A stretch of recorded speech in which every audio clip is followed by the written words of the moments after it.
I think LIV is over. At least LIV's threat to the PGA Tour is over. Look, it'll keep existing as long as they're cool losing hundreds of millions of dollars every year. But this LIV thing, it just doesn't really feel like a thing. Like, Brooks leaving was the beginning of the end. It's like when your buddy and his girl who are always fighting, when they go on a break, it's when the head coach of a football team decides to give up play calling duties. Like, it's the beginning of the end. The writing is on the wall. So as a threat to the PGA Tour, a threat to unseat the PGA Tour as the top golf tour in the world, I think that threat is over.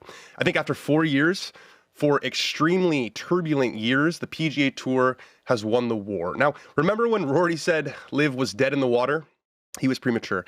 I'll say it now, and I'll say it with my chest. I think LIV is dead in the water.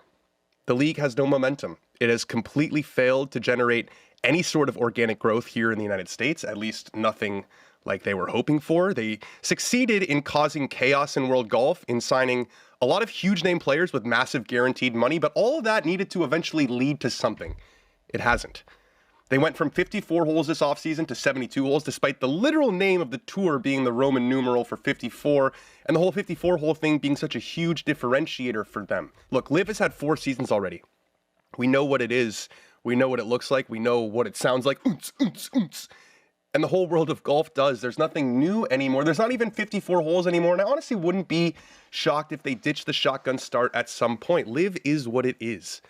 Let's rewind to December 2023. I remember it well. Jon Rahm signs for LIV, and the sky is falling in PGA Tour circles. They lost Brooks and Bryson and Cam Smith, and now Rahm, the reigning Masters champion, top 5 player in the world, peak of his powers, and he brings Tyrrell Hatton there shortly thereafter, and it feels like the tour is one big player away from an exodus, from a sort of inflection point.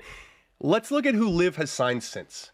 Tom McKibben, Euban Jang, Frederick Ketterup, Anthony Kim, Laurie Cantor, Victor Perez, Thomas Dietrich, Elvis Smiley, Luis Massaveyu, and Yosele Ballester. These are good players. They're solid players, but they are not needle movers. And without stars, LIV can't make headlines. It can't get into the mainstream.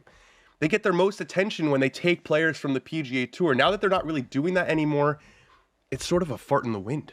They've been at it for 4 years, and they are going in the wrong direction.